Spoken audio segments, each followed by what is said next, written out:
నమస్తే SR7 news కి స్వాగతం. రెండవ రోజు నాగర్ కర్నూలులో ప్రశాంతంగా ఆర్టీసీ సమ్మె కొనసాగుతుంది. రేవంత్ రెడ్డి కార్మికులకు ఇచ్చిన హామీలు నెరవేర్చాలని కార్మికులు డిమాండ్ చేస్తున్నారు. 2019 నుండి సమస్యలు పేరుకుపోయాయని జేఏసీ నాయకులు ఏఎస్ రావు, బిఎస్ రావు, అడ్డూల నంది మొదలగు వారు మాట్లాడుతూ ఆర్టీసీలో ఉన్న సమస్యలు తీరే వరకు సమ్మె విరమించేది లేదని వారు డిమాండ్ చేస్తున్నారు. వారు ముఖ్యంగా 3 డిమాండ్లు కోరుతున్నారు. ఆర్టీసీని ప్రభుత్వంలో విలీనం చేయాలి, యూనియన్స్ ని ప్రభుత్వం గుర్తించాలి, ఎలక్ట్రిక్ వాహనాల్ని ఆర్టీసీకి అప్పగించాలని వారు డిమాండ్ చేస్తున్నారు. బిజ్జాపల్లి రిపోర్టర్ మల్లేష్. ఏదైతే ఆర్టీసీ జేఏసీ పిలుపు మేరకు ఇవాళ రెండవ రోజు సమ్మె కొనసాగడం జరుగుతుంది.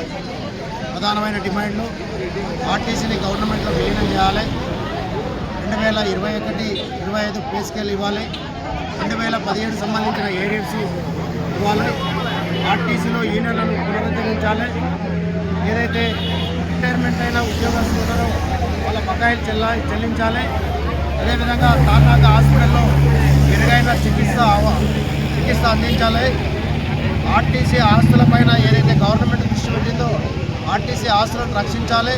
ప్రధాన డిమాండ్లతోటి దాదాపుగా 32 డిమాండ్లతోటి ఇవాళ ఆర్టీసీ జేఏసీ సమ్మె నోటీస్ ఇవ్వడం, అందులో భాగంగా ఈ డిమాండ్లతో పాటు మేము సమ్మె చేయడం జరుగుతున్నది. అనేక రకాలైనటువంటి సమస్యలు పేరుకుపోయినాయి. ఆ సమస్యల పరిష్కారం కొరకై మరి వేచి చూసి 6-7 సంవత్సరాల తర్వాత మరి కార్మికులు బేజారుకొని ఈరోజు సమ్మె నోటీస్ ఇవ్వడం జరిగింది. సమ్మె నోటీస్ ఇచ్చి కూడా 45 రోజులు గడిచిపోయినాయి. మరి ఆ సమ్మెను పరిష్కరించకుండా తాసారం చేసి మరి ఇప్పుడు లాస్ట్కు ప్రభుత్వం యాజమాన్యం కలిసి మమ్మల్ని సమ్మెలోకి నెట్టేయడం జరిగింది. ఇప్పుడు లాస్ట్గా అనేక దఫాలుగా చర్చలు జరిపి ఇచ్చిన 32 డిమాండ్లలో 29 డిమాండ్లను పరిష్కరించినట్లు చూపిస్తూ ముఖ్యమైనటువంటి 3 డిమాండ్లను మిగిలించి ఆ దృష్ట్యా మేము సమ్మె చేస్తున్నాం. అందులో ప్రధానమైనది యూనియన్లను పునరుద్ధరించాలనేది ఒకటి, ఆర్టీసీని ప్రభుత్వంలో విలీనం చేయాలనేది మరొకటి, అదేవిధంగా ఏదైతే ఎలక్ట్రికల్ బస్సులు ఉన్నాయో ఆ బస్సులను ఆర్టీసీ మెయింటెనెన్స్కు అప్పగించాలనేది మరి ఈ 3 డిమాండ్లతోటి సమ్మె కొనసాగుతుంది. మరి మేనేజ్మెంట్ కొంత మొండి వైఖరి వహిస్తూ సమ్మెను తాసారం చేస్తూ మమ్మలను కొంచెం ఇబ్బందులకు గురి చేస్తుంది. ఏది ఏమైనా మా సమస్యలు పరిష్కరించే వరకు ఈ సమ్మె ఇదే విధంగా కొనసాగుతుంది. కొంతమంది ప్రైవేట్ వెహికల్స్ అంటారు కదా, అది ప్రైవేటా గవర్నమెంటా?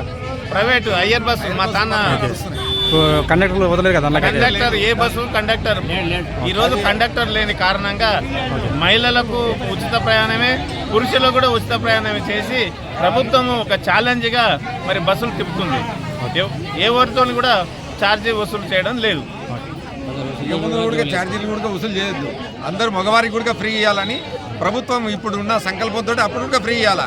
ఎందుకంటే ప్రభుత్వం ఏదో ఒకటి ప్రభుత్వాలు ప్రైవేటు రంగ సంస్థలు అన్నీ నాశనం కావాలనే కోరిక తప్ప దీన్ని లాభం చేయాలనేది లేదు. నిరుద్యోగులకు ఉద్యోగాలు ఇచ్చేది లేదు. గత ప్రభుత్వం కూడా ఉద్యోగాలు ఇవ్వలేదని కేసీఆర్ని సన్నాసి ఎదవా ఎన్నో మాటలు మాట్లాడినారు. రేవంత్ రెడ్డి ఈరోజు మళ్ళీ ఎవరిని ఏమనాలో తెలుస్తలేదు.